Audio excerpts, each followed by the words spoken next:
Welcome to a special video from Mighty Car Mods. It's special because my hand doesn't work. Sorry everyone. And special because we're taking you for a drive. We're kebab hunting in Super Gramps. I was meant to be back up in Queensland working on the Mini this week, but I damaged myself. And so I can't do anything for a week. And so we're kebab hunting. It was just going to be give the people nothing, and then we went, no, let's give them something. And we were going kebab hunting anyway, so we decided we would. It may be from working on Hondas and Minis, or it may have been falling off that skateboard. Or it could, and it just so happens that the amount of weight you're allowed to lift is the weight of a kebab. Yes, that's what we'll do. So we'll work that out. Anyway, so we thought that we would at least make something to entertain everybody and share some news of what is going on in the world of Mighty Car Mods. Of course, the big news that you may have heard about on TV or in your local press is that Mighty Car Mods has just started on TV on Velocity Channel as part of the Discovery Channel network across the United States.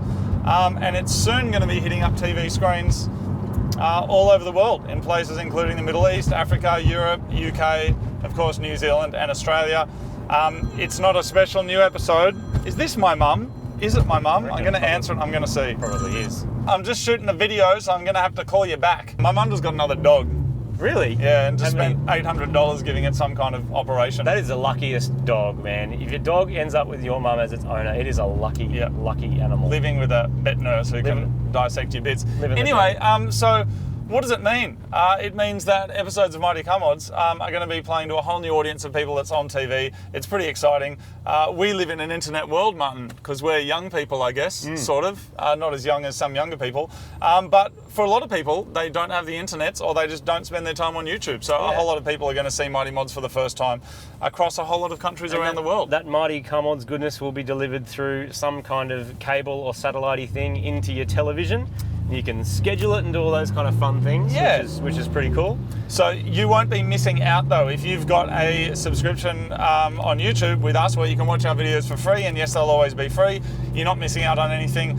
These are existing episodes of Mighty Car Mods that are being re-edited for TV. It's not like all new stuff and you have to pay to go and get it or whatever. It's for a new audience of people and we hope they enjoy it. So that's some news, Martin. Awesome. What's your news, mate? My news is that I've been super busy working on a project that everybody probably knows exactly what project this is, but in case you don't know, I'm not going to spoil the surprise for you. All I can say is it's not a Subaru. It's not a Mini or a Honda. Probably is JDM, and it's some of the most exciting stuff I've ever done / experienced. And that's sort of where it's at. And it's going to be good. We've been getting very large packages, haven't we? They're very large packages. That are like the biggest packages we've ever received. I had to been arriving for us to pull apart. Borrow a forklift, and I couldn't get the forklift through the garage door. Yeah, that's how big the package was. Amazing. So exciting. Martin, speaking of packages, I just want to segue for a second. We've been getting a lot of messages from people about fake stuff. Yeah. There's a lot of fake stuff on the internet. A lot. I mean, the internet's good at doing like fake stuff. So for starters, I want to talk about the actual physical fake stuff, which is fake Mighty Car Mod stuff. So there's fake stickers, there's fake t-shirts, there's fake DVDs that we've seen in the stores overseas. Yeah. I don't really know what there is to say about it, but people have contacted us and gone, I bought this thing, and we kind of go, we didn't really get it from us, got it from somewhere else. It's been hard when someone's written in and said, oh, my chop sticker that I got off, some random seller on eBay broke, can I have another one? And you're like, but the chop sticker didn't come from us. It's not a genuine Mighty Car Mods one that we made and set out from my bedroom, it's it's a tricky thing that kind of comes down to some, I don't know, a sense of authenticity, but also what people are buying into when they help support the show with a sticker. All the stickers and t-shirts and stuff, like they are stored in my old bedroom at Mum's house. That's where they get sent from. We're not like a big business or anything like that. People go, oh, I want a sticker or I want a thing, and so we make them available.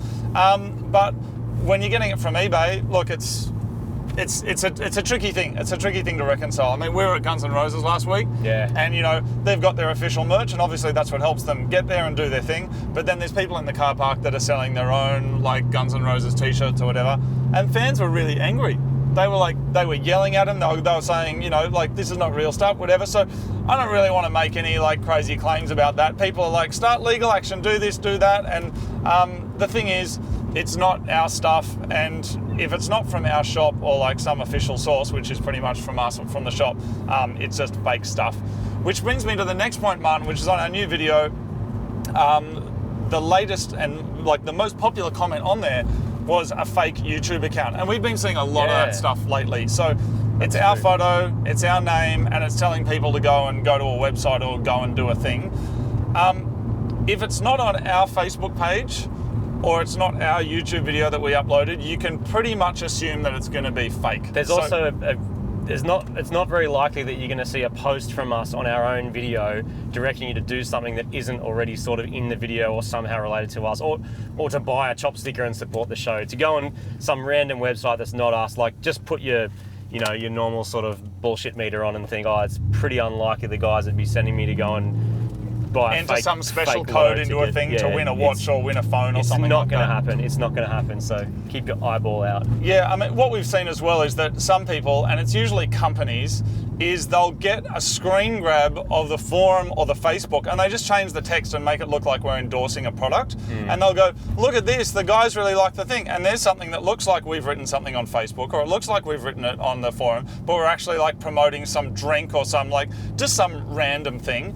It is so easy just to go Command-Shift-4, screen grab, and just type your own text in there. So if you're like seeing and reading stuff that looks like it's like, oh, that doesn't really sound like them, we probably haven't. And the other thing that I saw Mighty Mods fans started doing is they go, give us a link to the original. It just doesn't exist. We don't delete our Facebook posts. They're still there. So it's like, if anybody is claiming to do something, it should be there. If somebody's going, look, the guy said this, oh, but now it's gone, you can assume that's bullcrap. There is fake Mighty Car Mods accounts on YouTube, on Facebook, all over the internet. There's fake Marty users everywhere. There's fake Moog users everywhere. Unless it's coming from one of our channels, you can assume that it's fake, and particularly if they're trying to sell you something. That's it's exactly like right. Moog joins up to a forum and then starts telling everybody all about some like special sports pants or something. Not happening. Yeah, and any of those more major sites, like if you go on something like Reddit or Twitter or whatever, like there's generally like a genuine, it's Twitter Mighty Car Mods. Same with Reddit, the username is Mighty Car Mods. Like and those sites, we have to actually go to them and say, oh, we're actually the real dudes, and then they go and delete fake ones. It's everywhere on the internet. So you, like I said, you literally have to put your bullshit meter on and just go, how realistic is it that the guys are going to take time out of their day from making videos to go and post a 4-page thing about buying a lotto ticket? It's not going to happen. In terms of the companies and like the sponsors that we work with, they're listed on the website. You can see them, and there's hardly any of them because we're really selective about who we work with. Or in the video, it'll go, we just got this mini subframe. It's from VTEC. Like, you know, it's so when someone else goes, oh, the guys would like to promote this new Spider gear knob thing. Like, anyway, you guys can be smart about that. I did want to cover something, Marty. Yeah. The most emails that we get pretty much every day is people asking about using music in their own videos. They're like, can I use it in my video? And we did have a frequently asked questions on our website and on our forum. We are totally fine for you guys to use the music in your own personal videos, your weddings, your school projects, you do car meet videos, all those things. Like there's no problem at all. What we would ask is that you credit the song in there and that you would link it. What I will say is that YouTube will automatically flag copyrighted content, and then usually the owner of that content gets sent a message, and then at that point they can click something that says take down. We will never act on a takedown, even if YouTube sends it to us. If it's just a normal video that's not offensive or not some like weird thing, we won't instigate a takedown on there. So if you're making your own videos and you've bought a legitimate copy of the song, keep your iTunes, your receipt, or your Mighty Mods receipt, and if it ever is a thing and they're like, oh, you can't use this song, you can go, I bought a legitimate copy of it and I'm allowed to use it. YouTube may, depending on what territory you're in, there's a whole big system in there. They might run an ad on it if they can see that the music belongs to someone else. That's blanket with no matter what music you use. But we are, like as you said, we're not going to purposely take your video down for using the thing, but it may put an ad on the front. Is this a kebab shop? Yeah, man. Oh, yes. Oh, it's shut. Is it? Oh, devastated. Really? Sorry, I don't know of another one, man. We're in Kebab Central. Oh. Kebab Central. Anyway, if it's for commercial use, that's a different story. And generally the answer is no. If you're trying to promote a product or you're trying to sell something, then the answer is no. Just because, you know what, it's actually an expensive process to do, like licensing agreements, and that's not something we do. It's something that a producer does and a lawyer does, and it just costs money. And it's, you know, I don't really want to be spending my time doing that. I want to be fiddling with minis and falling off skateboards. You know, I fell off my skateboard and broke my rib. I know. And I didn't even know that I'd broken it for ages because I was like, oh, this feels a bit sore. I've never broken a rib before. Yeah. Have you ever broken a rib before? No, I haven't. It hurts. But it's a weird hurt that during most of your day you won't hurt, and then you might like go to bed or something and lie down and you're in agony. It was the weirdest thing. Yeah. Also from a skateboard. Be careful on skateboards, people. On ramp. Oh, I love on ramps. Do you love on ramps? Martin, let's have a talk about the Mini. I love the Mini. That's the right answer. Dude, everyone loves the Mini. Almost. People are loving it. Almost. All these people are commenting, they're loving it sick, and Honda people love it, the Mini people love it, and 0.00001% of people don't like it, but they got up and broke a rib and fell off a skateboard and they're cranky about it. Maybe. Did you? No. I love it. On ramp! This That car needs is to be a thing. off its face, This mate. car is amazing. Amazing. I love it so much. Martin, I want to have a chat about the Mini because some people asked, and it's a valid and fair question. They were like, if the Mini was always, you know, it's always been an awesome car, but if it was already supercharged, it was already running E85, Yep. it was one of a kind, Yep. then why change it? This is a big discussion which I would consider somewhere in the realm of internet versus real life. Yes. I loved the Mini, I loved the process of doing it. Yep. But there are a few fundamental issues with it that I just couldn't live with. Yeah, good. That's the way of putting it. So here are some of them. All of these are fixable, so whether you want to fix it or not. The first thing is that to make the kind of power that we needed to make, which was not a lot, the car was running on E85. Now, Yes. E85 is really hard to get in Australia. It's like there's not how many places in Sydney that are like easy to get, like a handful. I probably go to 4 of them. Yeah. And I have to go out of my way to get fuel, and that is something you have to live with an E85 car. Now, in a Mini, the fuel tank is absolutely tiny. Yeah. You know, and you're driving it on weekends or whatever, so there's certain issues to do with running E85 like that as well. But it just didn't live up to the amount of power that I wanted from the car. And what I was left with, even though I had a really unique car, is I still had some of the issues that I had the first time around, which was A, I wanted it to be faster. B, I wanted more reliability, which is why people do it. And C, I wanted a fifth gear. You know, Yeah. It's the Mini. It's a 4-speed car, and yeah, it can probably go 120, 130 k's an hour, something Yep. like that, maybe more. But by 100, it's just screaming. It's just revving saying, its heads off, please yeah. stop. And some people were saying you can't do an engine swap. It's not a real Mini anymore. So I'm not here to define what a real car is and what not a real car is. But I think ultimately, and we've defined successful car modification in the past by saying a car is good if it does what it's meant to do well.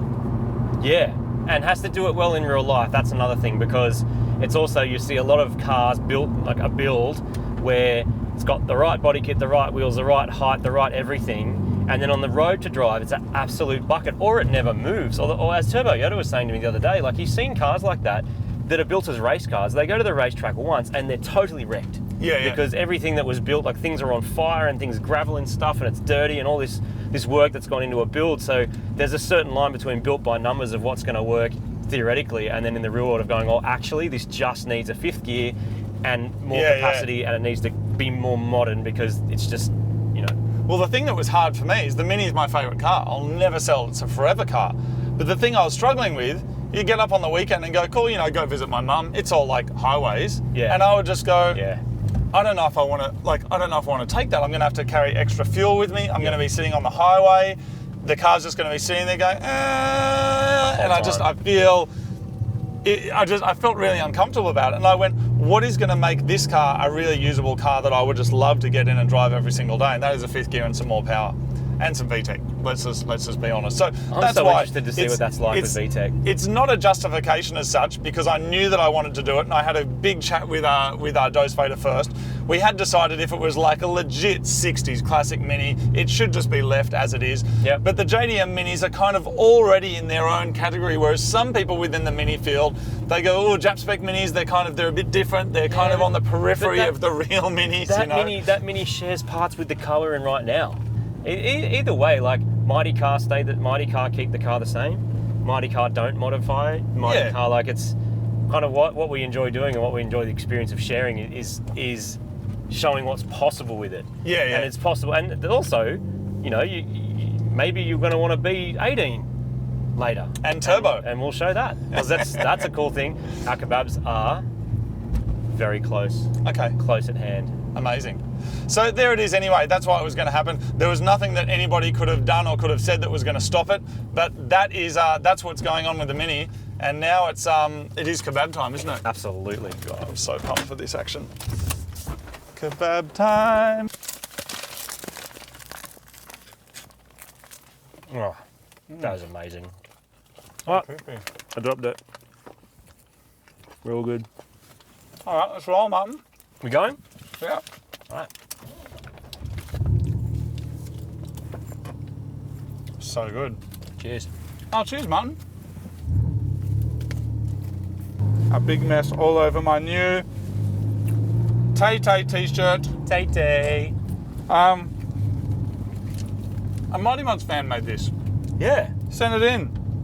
It's an outline of Tay. And we said, that's awesome. Can we put on a shirt? He said, yes. It's the OG Tay. And you, Martin, you got some special edition action on over there. I do. I got a Roadkill and Mighty Car Mods special edition t-shirt. The guys over at Roadkill have them available on their shop. And it features our Subaru and the Impala, and it's got some little chop fingers on the back too, which is pretty cool. That was such an awesome time, wasn't it? That was fun. That was fun to shoot. It was hard. Like, it was some of the most intense days of work that I've ever done in my life, I have to say. But so much fun. Aren't they nice guys, though? Yeah, awesome. Like, just absolute legends. What a champion. Well done, fool. Sydney traffic. Yeah, they're just like, Yep. like Gentlemen. nice, knowledgeable, calm dudes. Yep. I read a good quote the other day, Martin. What was that? Calmness is contagious. Is it? I think it is. If someone there is like, ah, everyone goes, ah. If someone's just like, that's all right, then you'll be right. Martin, you're going to have to chop, man. The only way out there is to chop. Oh, chop before you get the champagne-coloured Toyota, my friend. Achoo! Well done, Martin. It's pretty good. That was first gear. That's just straight to 50 k's an hour. Handy for joining traffic. On ramp. Martin, the people have been asking us to come to their cities. Tell us about that. So, for the last couple of years in a row, we've done MCM Nationals. There's videos of those. If you haven't seen it, you should check it out because it's a pretty fun day. And basically, we've done it in our hometown. The first year was because the Top Gear Festival cancelled last minute. And the second time we thought, well, that was fun. Let's do it again. So we did, and it was awesome. There was mum's drag racing. There was a motorcana. There was a big car meet, all sorts of stuff. And a lot of people in various states around Australia and also, I guess, places around the world have said, we'd love to do something like that in our hometown, and we really want to come and see you in your hometown. So we want to take MCM Nationals on the road, make it truly a national thing, and go and visit a couple of cities. So things are underway to make that happen. That's a lot to organise for two dudes, but we're going to try and make it happen. So keep an eye on the Faceballs, and of course we will announce it on YouTube as well once we know when and where that's going to happen. We're trying to keep it major cities for now, but we also do want to get out to a couple of more regional spots. Yep. To see what kind of cars are out there, because there's Mighty Mods fans everywhere. It's worth saying as well that it takes a lot of time and effort to organise a meet. Like, if you had nothing else to do but do that, it would almost be a full-time job, and it's just something we're doing on the side. And videos is kind of like, that's what we love doing. There is no producer or writer or editor behind the cameras. Like, we're making these videos ourselves. But it is really important for us to like come and see the people and see the cars. So this year we are making it the year of trying to do that. We haven't locked in any specifics yet, but we're in the process of doing so. So keep your eyeballs on the Faceballs and we will get that happening for you all. Is your kebab incredible? That's so amazing, Martin. Oh, is that all the news, Martin? I think that might be all the news. I don't think the people need to sit and just watch us eat our kebabs now, do they? No, they definitely don't. All right. This ain't vlogging. Well, let's call it. That's Call the it? end. Yep. That's it. Thank you, Martin. Thank I'm you, excited. everyone. I'm going to go back to the shed and I'm going to like spanner on some mad car. I'm so excited. Just want to squirt the goodness of it everywhere, all over the place. Good. Yeah. But yeah, hopefully I'll get there next week. And then hopefully this will be off. Has anyone ever broken their hand before or broken their wrist? It's a weird thing. Yeah. You just get sore and sore and sore, and then you go to the doctor and they go, oh, you should go get an MRI on that. Should probably like clamp it up so it doesn't move. And see, that's the whole thing. Clamping it up so it doesn't move is how it heals, but you can't do anything. Has You can do anyone less. had an MRI before? It sounds like a Skrillex song, but you're inside it. Inside the Skrillex song. You ever had one? No. Yeah, crazy. Anyway, and then the doctor goes, I got the results, you should go to hospital now. Go see the surgeon. So I went and saw the surgeon. And he's like, yeah, you got a fractured wrist. Clamp it up, see how it goes. Don't work on your Mini. Oh. And I said, how dare you? Devastating. And then he said, get out. And that's the end. See you later, everyone.